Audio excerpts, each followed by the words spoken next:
fiction, science fiction, horror, fantasy, crime, LGBT, thriller. You have now entered the House of Mystery with your hosts, Eric Shapiro, David North Martino, John Copenhaver, and Al Warren. Heard on KTOW 106.5 FM Los Angeles, 102.3 FM Riverside, and 105.0 AM Palm Springs. Welcome back into the House of Mystery. I'm Al Warren. Now, today, interviewing, I'm quizzing the man himself, who's normally on Tuesdays, but this time he's got a new book that's come out called Dr. Francis Tumblety and the Railway Ripper. So, Mr. Michael Al Hawley. Hello, Al. How are you doing? Well, I'm doing okay. You've got this new book out, and of course, you're kind of centering it around, you call the Railway Ripper. Yes. But he is a suspect in the Jack the Ripper murders as well. Correct. For you, for sure. Now, let's talk about this. First of all, why did you go back into Tumblety, and what more were you looking for? Well, one of the questions, one of the first couple chapters I use is actually just to get the reader to know how he's connected to the Whitechapel murders when he was arrested on suspicion, and then of course when they nobody saw the murder, so they couldn't arrest him or charge him for the murder, so they arrested him on a misdemeanor case, and he posted bail and he sneaked out of the country, and the murder stopped. So when he came back to America, they followed him, and they did an investigation while he was in America. Well, the issue was that really true? Because a lot of the experts were trying to think maybe it was a little bit fake news. So I really basically put that to bed, as in my first two chapters show that not only did they follow him, they continued an investigation, which meant that he was one of the top suspects, if not the prime suspect at the peak of the murders. Well, then a question that I always get when I would be doing my lectures is, if he truly was a serial killer, did he, when he came back to America, were there any murders? And so what I did was I decided to search. And so what happened is, as I was searching, not only did I find murders, I found actually 39 unsolved murders where I cannot eliminate Tumblety as being the suspect. I had set it up to be pretty easy, because here's Tumblety. He was actually what they used to call a hermaphrodite. He basically had no functioning penis. And so what happened was most women, young women, sadly, who were murdered on the streets, and it did not have to be streetwalkers, sex workers, but it's just on the streets, they were first raped, then murdered. So they called it outrage at the time. And I saw that quite a bit. But what I discovered was that around 1880, I started seeing these what they called mysterious murders in America, that the woman was neither raped nor robbed. So at that time, there was no FBI, but it was just the local detectives, and they called it motiveless murders because of those usual motives. And so they really didn't know about serial killers at the time. So it wasn't only just 39 unsolved murders. There were 39 attempted murders or assaults that I found that, again, I cannot eliminate Tumblety because of where Tumblety was. The nice thing about the unsolved, the assaults, is they're generally an eyewitness description. And so Tumblety was unusually tall at the time. He was 6 feet tall. When he came back to America, when he sneaked out of London, it was reported that he was wearing an ulster coat. And time again, I get this tall man in a gray ulster coat with a thick mustache. And so that's kind of what happened. And then the details of it are even more surprising. Before we get into the details and all this stuff like this, for the people that don't know who he is, who was Dr. Francis Tumblety? As in, where was he basically born? He grew up, and what did he do as a job? Was he a real doctor? Kind of go through basic description of his life besides the murders? Okay, he was a quack doctor. So he was born actually in County Meath, Ireland, and I discovered that. In 1830.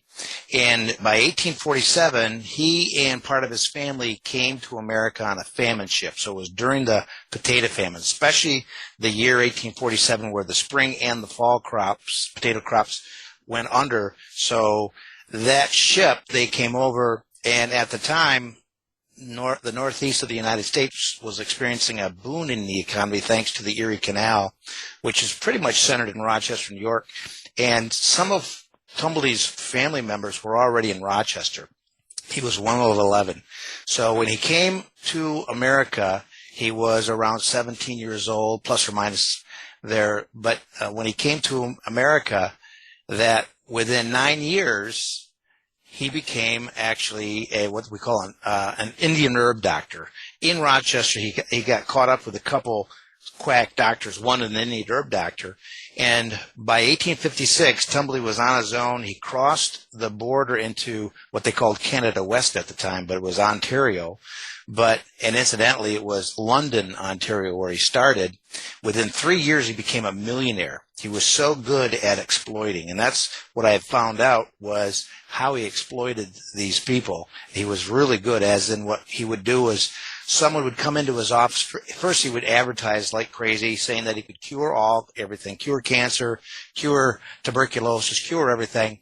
So when they'd come in, here's an example. One young man came in because he had acne and he wanted that cured. So when he came in the door, Tumblety would say, "Oh my gosh, you're a goner. You have tuberculosis. Good news for you. I have these pills, and then within 2 weeks, you're going to be cured. Come back in 2 weeks." And it was, an exorbitant amount of money. Came back, and he was cured. And he convinced these people so much that he had testimonial after testimonial in the newspapers. But it was a scam, and that's what I found in some court records in Toronto. But within 3 years, he became a millionaire by doing that. But at the same time, he was getting himself into trouble because he was molesting young boys all through his life. And then he was the treatment towards women was poor right at the very beginning. Even the mayor of London, Ontario, fined him some money because of his poor treatment of one of his female customers. So that was 1856. And then it continued. But so he went through Canada, and he would get himself into trouble, continue, but he would still make a lot of money as this quack doctor. What happened was when he got to St. John, one of his customers actually died. And so they had a coroner's inquest, and what happened is at that inquest, they had to do an autopsy on the guy to see if it was his drugs that killed him. And Tumblety actually tried to steal the man's organs at the examination room the night of the inquest. So through Canada, he had this passion for organs. When he was going to be charged with manslaughter, or the coroner's inquest recommended that, he sneaked out of the country, came back to America, and that's when the Civil War began. And at the beginning of the Civil War, he came to Washington, D.C., to claim he was a surgeon. He was claiming that he was going to be a surgeon for General McClellan, but he had no medical diploma. He had a fake one, but his idea was if he could have the Army consider him a surgeon, that was his credentials. And so he did this in the evening. He had all of the invited all the officers, the eyes and ears of General McClellan, to come, and he did a illustrated medical lecture, and he showed all of his organs, all the organs that he had collected, especially his uterus collection. This eyewitness said that his favorite part of his collection was the uterus, and of course Jack the Ripper took the uterus out of 2 women. And it begins from there. But then he continued to get himself in trouble. But by 1873, he started visiting London or England each year until 1888 of the murders. And so that's why he admitted himself that he was at the Whitechapel district when the murders occurred. So what was his hatred toward females and women. Was there a particular reason? Was it his mother? Was it his sister? Like, where do you think that comes from? Well, now he claimed it was with that one eyewitness that it was because his wife, he found out his wife was a prostitute, but I found out that that was actually fake.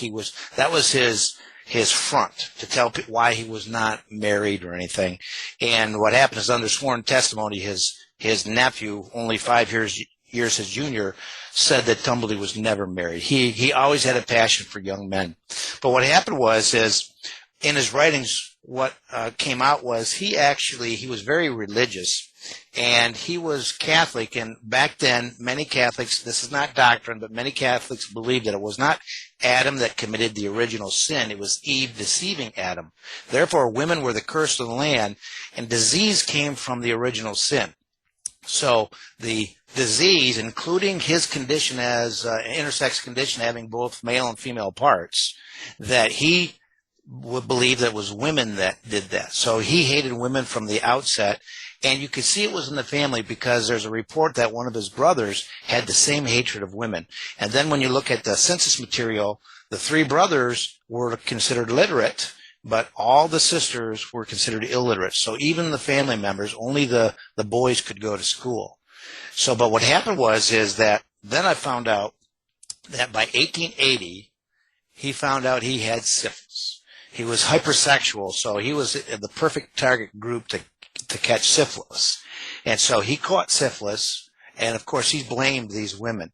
And then I found out by the year the Ripper murders were 1888. By around 1886, he started hanging out with a neurosurgeon who was an expert at paresis, or paralysis of the insane, which we now call neurosyphilis, which is a tertiary stage of syphilis. Tumblety, he was a narcissist, so he had 6 autobiographies. In the autobiographies, he talked about this. So he was basically admitting that he actually contracted neurosyphilis a couple years before the murder, so his mind was kind of going. So what I was looking for if Tumblety was indeed a serial killer, and if he came back to America and was murdering women, what was that trigger point? We know serial offenders, there's a trigger point, even though they may have lacked remorse all their life, but something happened where they began to kill. And then they realized that they actually liked this. And so in the 1870s, I find very few of these mysterious murders. But 1880, I find it began. And the coolest thing was, here's Tumblety, a quack doctor.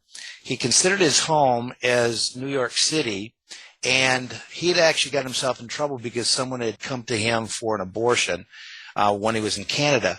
But what happened is in 1881, this Ella Clark came from Connecticut back to the Manhattan to get an abortion. So she went to this quack doctor, a different quack doctor, to ask for this abortion. And she wanted it private, so she stayed with a friend. She was a young lady. And so then the young lady said the next day, Ella Clark said, I'm going back to to get my abortion. Well, she never came back, and they found her body. She was dismembered across the river in Long Island, but her head was with her. I mean, her head, all her parts except her organs. The police, because her head was there, they could identify her, and they realized that, talking to the friend, they realized that she went to this quack doctor that was on Manhattan. Well, he had a solid alibi. He wasn't even in town. Well, surprise, surprise, just a few months before that, we know that Tumblety had his quack doctor office just a few blocks south. His office was actually closer to that friend's apartment or residence than the other quack doctor. And so here it is, this woman was searching for a quack doctor, and next thing you know, she's missing. Not only missing, her organs are missing, but she was dismembered. How coincidental that we have this quack doctor, Francis Tumblety, in the same area. What the police thought was that they thought it was a quack doctor that killed her, but they thought it was she went there for, an abortion, that it was an abortion gone awry, so the quack doctor freaked out, so tried to hide the body. But if you did that, not that I'm a serial killer or anything, or someone that kills, but you don't leave the head with the body. The head is the only thing at the time to identify the woman. So if it was just a quack doctor mistake in abortion, then you would have put the head somewhere else. Her body was next to the railroad tracks. And this is the other thing that I'd seen was starting in 1880, these women were found in a very similar, very Ripper-like murders near railroad tracks and railroad stations. And it continues till about 1900, very surprising ones. But so again, if you think about it, if there was no FBI at the time, so if a murder occurred, if a serial killer was on the train tracks, got off the train station, murdered a woman, got back on the train and left, they would have never caught him because those locals were thinking that it was probably a farmhand that was the killer or an ex-boyfriend, and then this person's long gone. And so not only would they be long gone, kind of like the Golden State Killer, that it would have been decades long while this person was doing it. And that's what I had found in the 1880s to the 1890s, through the 1890s, this pattern, one of the patterns. So that's why my book is called Dr. Francis Tumblety and the Railway Ripper, because I'm convinced that I've found a 19th century serial killer that was taking advantage of the railways. Incidentally, I found a top Jack the Ripper suspect that I can't eliminate from each and every one of those. What was his MO in this particular case? With these railway Ripper murders, what was his goal with each of these? Do you think? I think it's one is if you look at the Whitechapel murders, and that's one place where we could find this, that the first of the victims, you could see that they were choked to death first.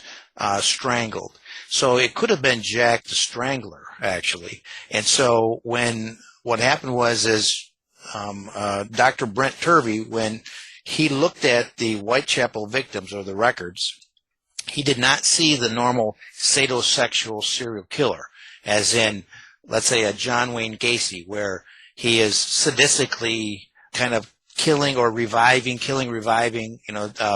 these young men before he kills them, and as part of the sexual attraction. This would be a different case, and he did not see the sadomasochistic in the Whitechapel murders. What he saw was anger, retaliatory rage. So you saw, let's say, attack the face, Catherine Eddowes, attack the face, and then also reassurance oriented, so there's display going on. And then, so that's what he saw, and so Tumblety, because he preferred young men, if Jack the Ripper was a sadomasochistic serial killer, Tumblety would not be your man because he would have gone after young men. But again, because Dr. Brent Turvey sees this, and Dr. William Eckert had shown that there was no sadistic behavior whatsoever, these women were murdered or mutilated post-mortem. This would fit Tumblety to a T, this rage, this anger that he caught syphilis from and I have sworn testimony of a number of people that knew Tumblety in the last 20 years of his life, that he had a bitter hatred of widow or maid. Not all women, but widow or maid, or women that would lure young men away from, or decoy, as they said, decoy young men from their intended lover, him. Not even other men, but him. So then he, so you can see that kind of pattern with the Whitechapel murders. And so that more again would fit Tumblety. So what I was looking in America was not necessarily an identical MO, because we don't have an identical MO with the Whitechapel murders. They have what we call 5 of the women in Whitechapel that were murdered. They call them the canonical 5 because they all had their throats cut. 4 of the 5 had their throats cut deeply right to the spine, and then 3 of them had mutilation. 1 did not have any mutilation, but you could see it was a surprise attack. So you could see similar patterns, but there were still upwards of 11 sex workers that were murdered. And so some experts think that there's more than just the 5. The previous one, Martha Tabram, you could see that she was just stabbed 39 times and then murdered. And so it just depends on how you're looking at it. But if you're looking at this, I was looking for Ripper-like murders where first I started with sex workers, where a sex worker was murdered with her throat cut. And nobody knew this. Oh, by the way, all 76 of these murders and assaults you can't find online. Every one I found on, let's say, newspapers.com, and all of these unsolved murders and attacks, at least I'm giving these women a voice now. But it's really surprising that nobody had ever seen anything like this. But what happened is August 1888 were the first of the Whitechapel murders, if you consider the canonical five. Well, Tumblety, he was in New York City up until May of 1888. And we know that because of some reports. The last time Tumblety was seen was May 1888. We know that he was in London by July 1888 because that was the four young men that he had molested. They had that date on an indictment. So between May and June, that's when Tumblety had left New York City for London, and then the Whitechapel murders occurred. Unsurprisingly, May of 1888, in New York City, within blocks of where Tumblety would be, actually at the Bowery district where a lot of the Bowery prostitutes were, a Bowery prostitute was murdered Ripper style, her throat cut to the spine in what they call Little Italy now. And so she was murdered in the basement, in the cellar they called it. And they call it the rag picker's cellar because they had a rag picker that would work there. And the rag pickers at the time would rent their spaces out in the cellar to sex workers to do their business and even for some people to sleep the night. And this woman that lived in that lodging house swore that she saw that rag picker with the woman that was murdered, this Minnie Miskowitz. So she was convinced that rag picker had a solid alibi. He wasn't even around. So she saw this man with the woman after midnight. And so the woman was, the prostitute was found murdered in the morning. So they gave a physical description of this rag picker. 6 foot tall, dark mustache. That's exactly Francis Tumblety. How interesting that there's a Ripper-like murder and one of the prime Ripper suspects is in the area within blocks before he left. And then it just begins after that. So I found that, and I was kind of surprised that nobody else had found this murder and then even connected it. When Tumblety came back December 2nd, there were 2 New York City police officers or detectives waiting for him that knew him by sight, but there was a Scotland Yard detective waiting for him too. So then Tumblety sneaked off to his old haunt where the lodging house at 79 East 10th Street, which is that, by the way, 77 East 10th Street is where he had his office for his Indian herb doctor business in 1881. But in 1888, he was staying at that lodging house. Well, what happened was there were two reporters, New York City reporters from the New York Herald and also the New York World that spotted this Scotland Yard detective outside the window. He was at the bar that was outside the window of Tumblety's space. So they tried to interview this Scotland Yard detective and he refused to.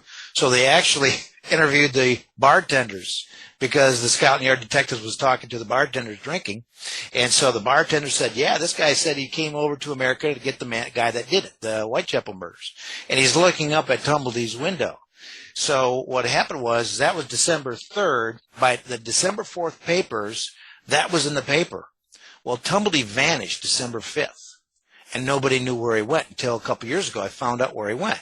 He went to Waterloo, New York. And I knew that because local papers have been digitizing their newspapers, that this local Waterloo paper had digitized it. It was at newspapers.com.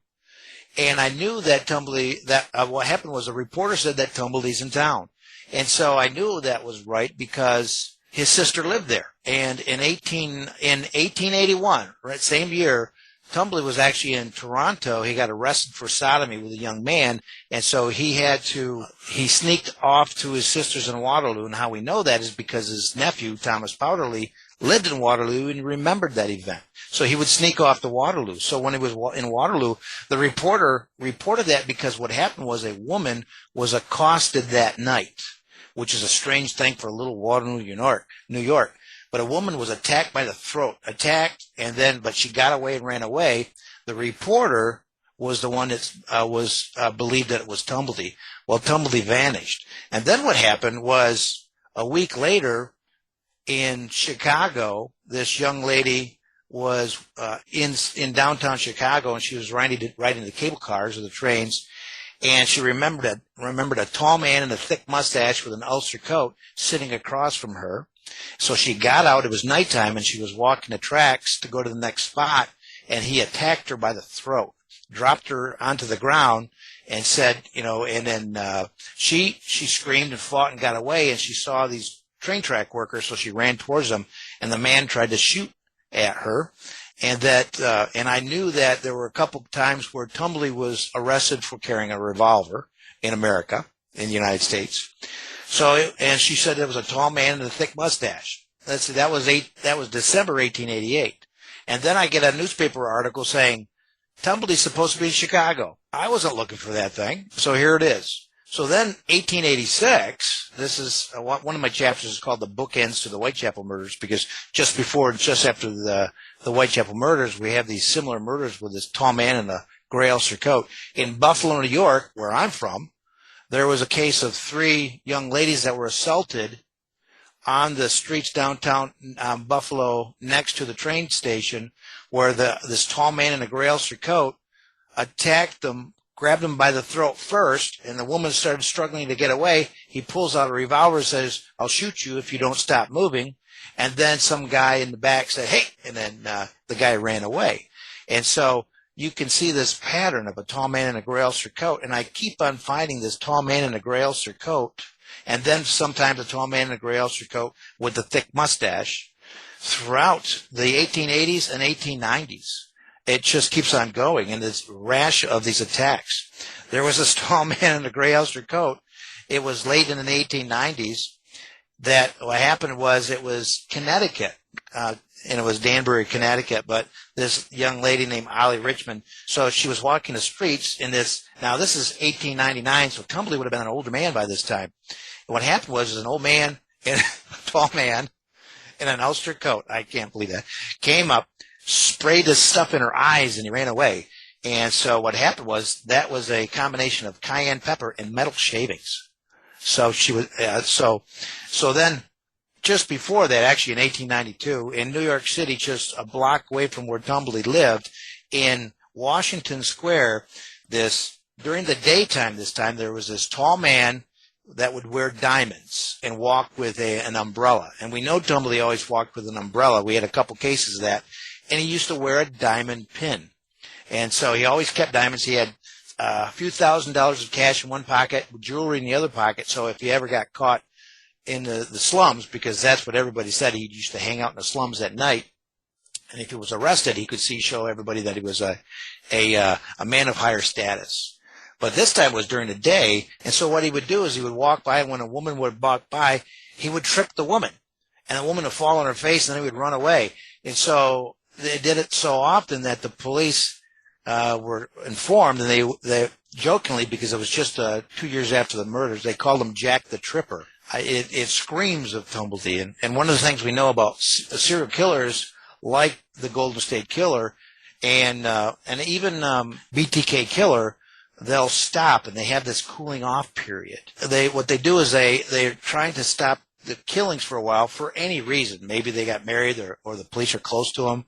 And so they call the activities they do to try to kind of substitute for murdering, they call it non-homicidal fantasy activities. So the BTK Killer would kind of take pictures of himself all bound up and weird things like this. So this kind of matches where Tumblety maybe was not trying to kill, but he was still trying to embarrass, abuse, and women. So, but that was a few things, and a lot of things happened throughout that time. Lots of interesting things. You said that he had a penis that didn't work. Right. So how was he sexually assaulting boys or even girls, women?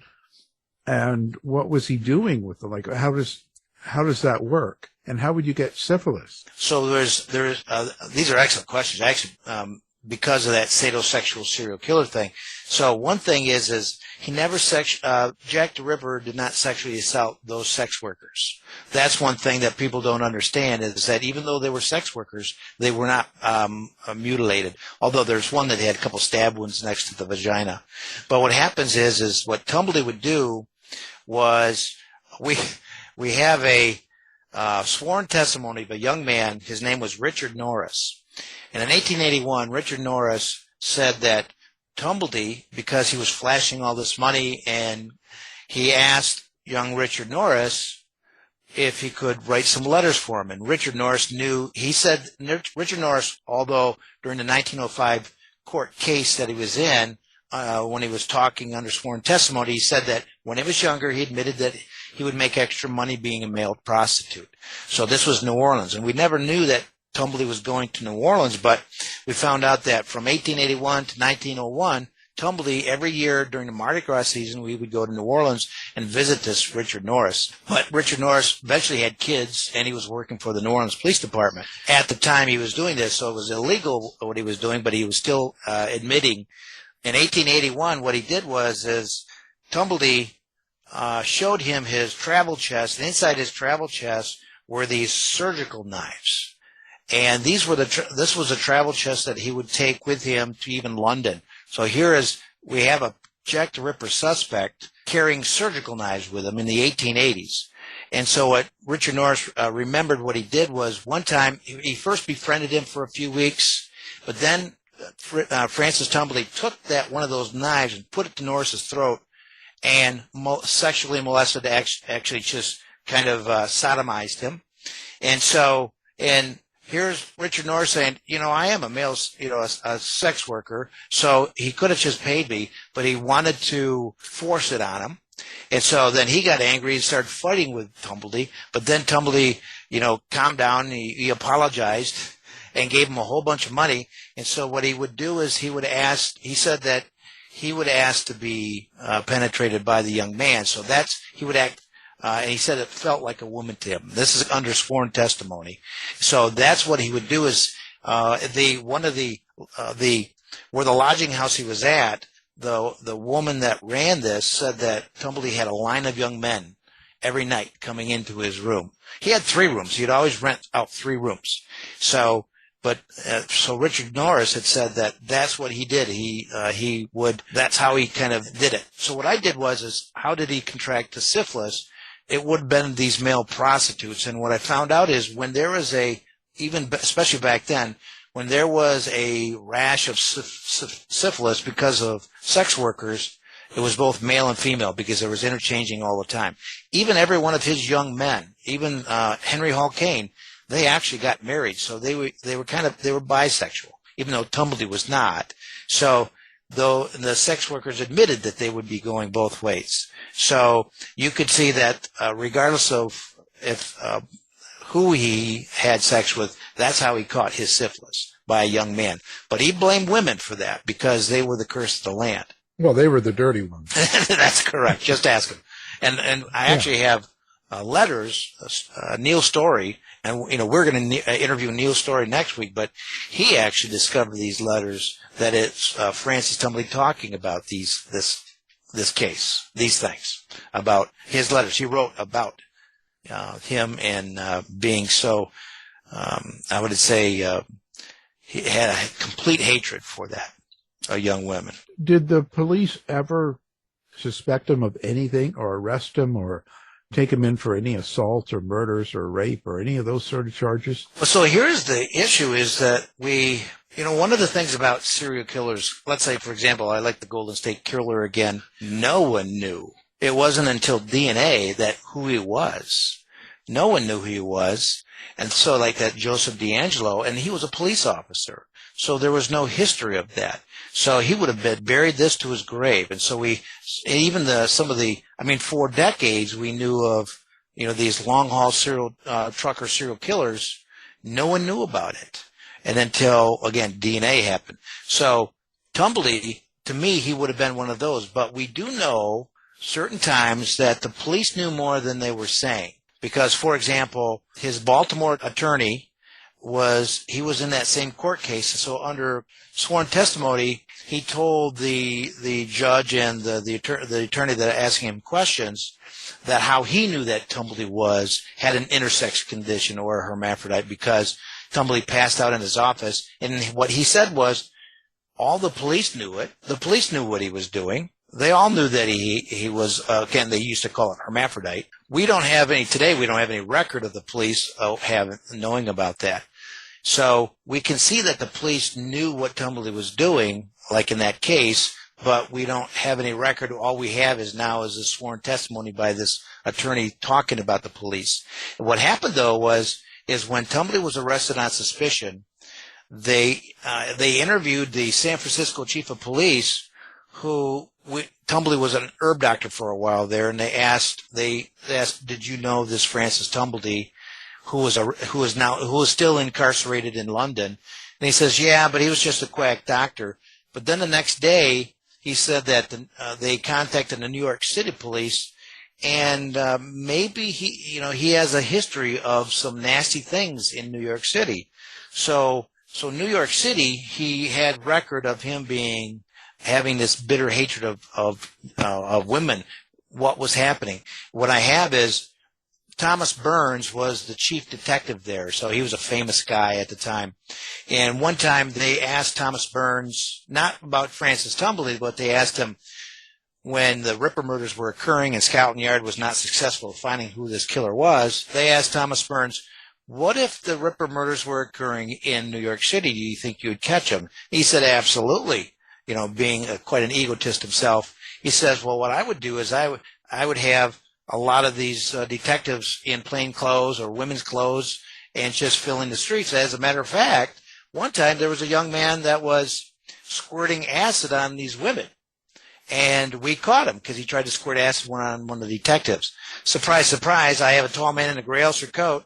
2 different occasions, one in Boston, another one in New York City, where he's squirting acid on these young women and running away. So here's Thomas Burns. This is a 3rd case saying that this man was squirting acid. He didn't name that man, but how Tumblety-like was that? If in this case, it would have been this San Francisco detective or chief detective saying something happened in New York City where Tumblety usually rested his hat. The other thing about Tumblety was that he was a transient. He always traveled by train. So he would spend a couple days in one spot. New York City, he'd spend a couple weeks. But every February he'd be in New Orleans, but he would travel by train. So what I did was I plotted all of the 39 unsolved murders and the 39 assaults, and I put that on this map and plotted Tumblety's annual train track pattern. So I figured out where he was going, and surprised they match. And that was kind of scary. So they're matching. What do you think was the cause of him being who he was, and why did he go to England, for instance? Like, what was the point there? Well, the point for England was because when he was during the Civil War, after he got in trouble at the beginning when he tried to claim that he was working for the general as a surgeon, he booted out of Washington, D.C., but he came back as an Indian herb doctor, and he made boatloads of money. And so then he would go to St. Louis and do the same thing. And so then he would run around in a military outfit. But what happened it was right when President Lincoln was murdered. And Tumblety was actually arrested on suspicion of being part of the murders because there was a claim that, John Wilkes Booth and David Harold, that Tumblety knew them, and in the year before, in 1864, that David Harold actually worked for Tumblety in Brooklyn. Well, I know that's not true because I know who worked for him. Actually, the photograph of that guy looks very similar to David Harold. But what happened it was apparently in Washington, D.C., a young man that was working for John Wilkes Booth claimed that David Harold had worked for Tumblety in Brooklyn. Well, he didn't. So even though Tumblety got arrested and spent 2 weeks in prison, he could easily prove that he was not that person. And so when that happened, though, they actually confiscated all of his money when he was in St. Louis, and he claimed it was $1 million of today's value that the Army took. So, by the way, in 1863, I found out that Tumblety was in Buffalo, New York. So was John Wilkes Booth, and Tumblety loved the theater, and I have a report that Tumblety was hanging out with John Wilkes Booth. So add that to it, but that's a later discussion. But what happened is by 1873, even though everybody thought that Tumblety went to London in 1869, and the only reason why that is because he wanted to be associated with a person that was still alive, that Charles Dickens, the author of that so that he met him, but he didn't. The first time Tumblety came back to London or England was 1873, and the reason was he claimed to be a British subject, and he wanted the British country, the British government, to help him get his money back. And that's why he was going back and forth at first. He had relatives. He had a sister still in Liverpool. And so then he actually started the business, the quack doctor business in Liverpool, and then a young man died of manslaughter there, and they blamed him, so he had to sneak out there.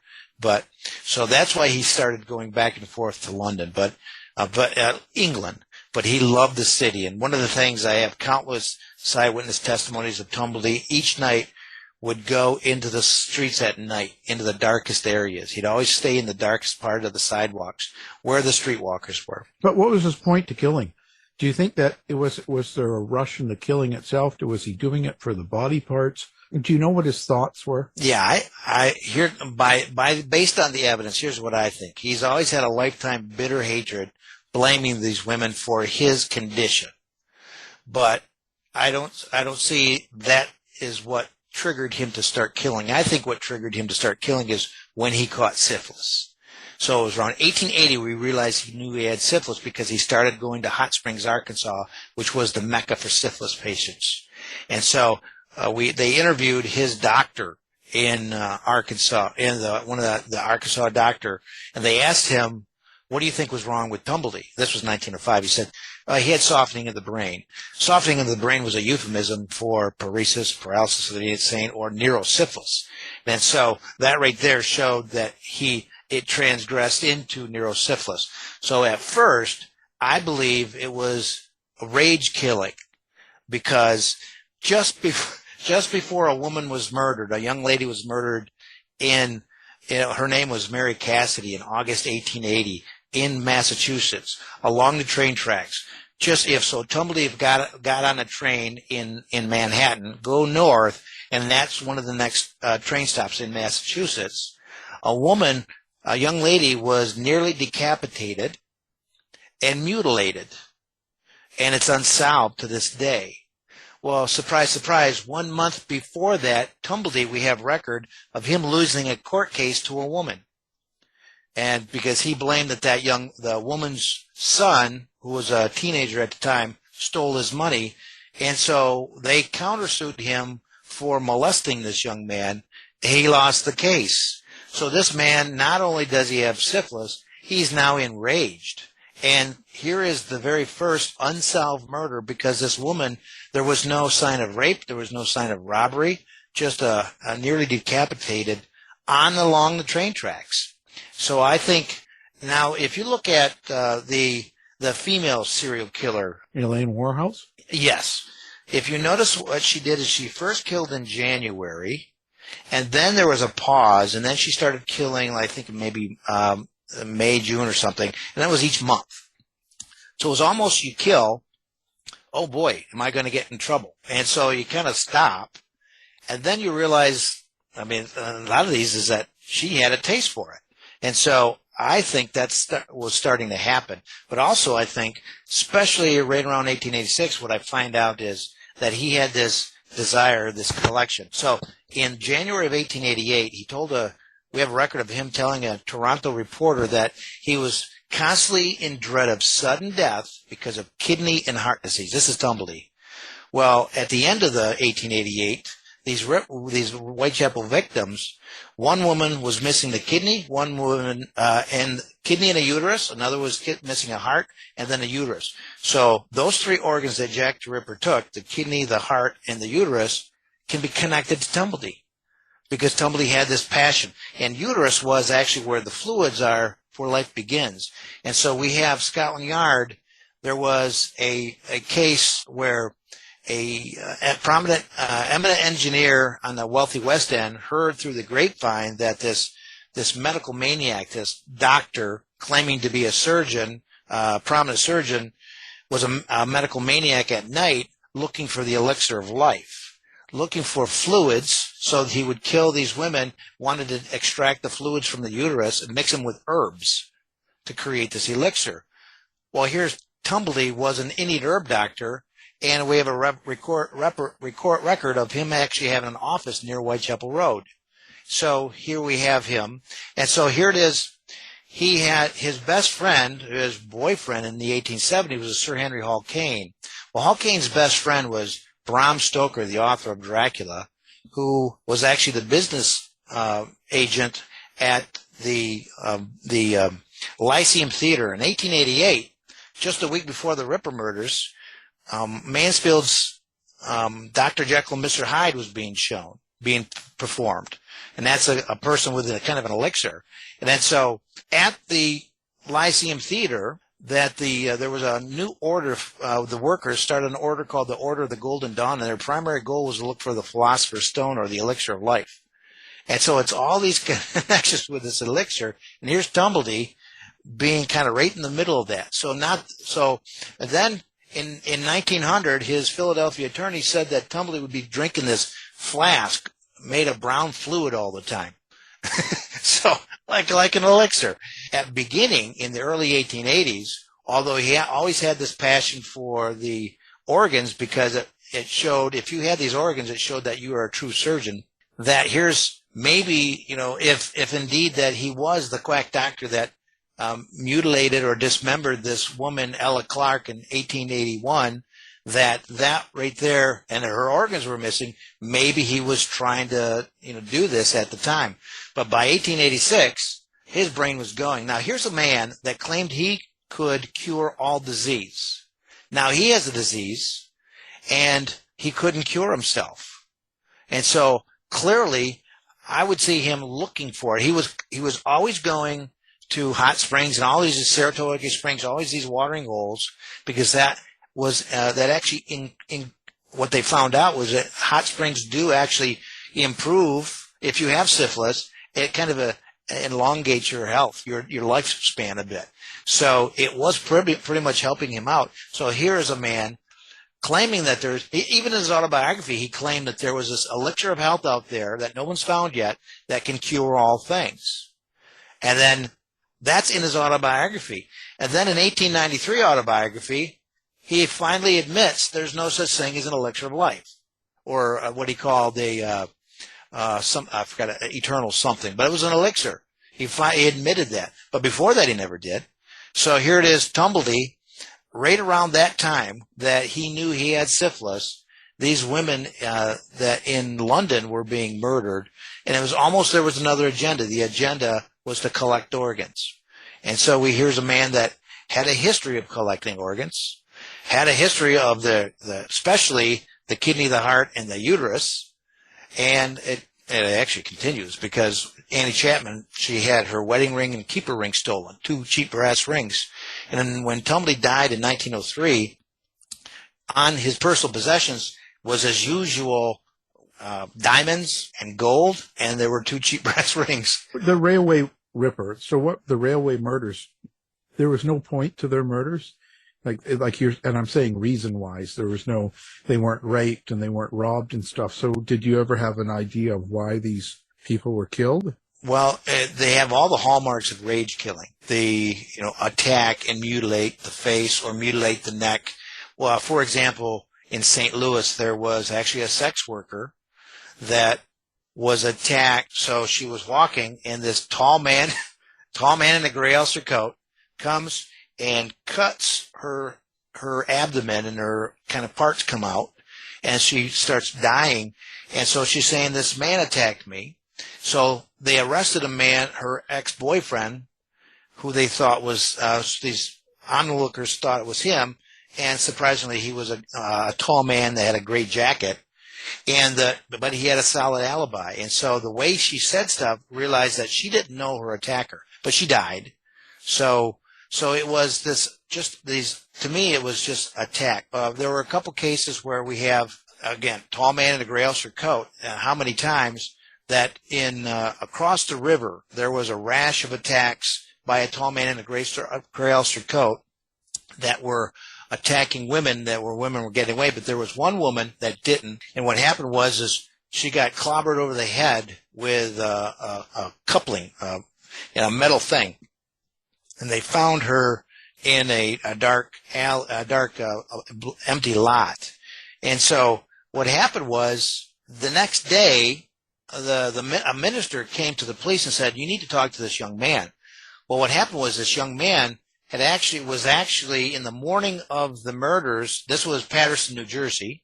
But in the morning of the murders, he was actually in Yonkers, New York.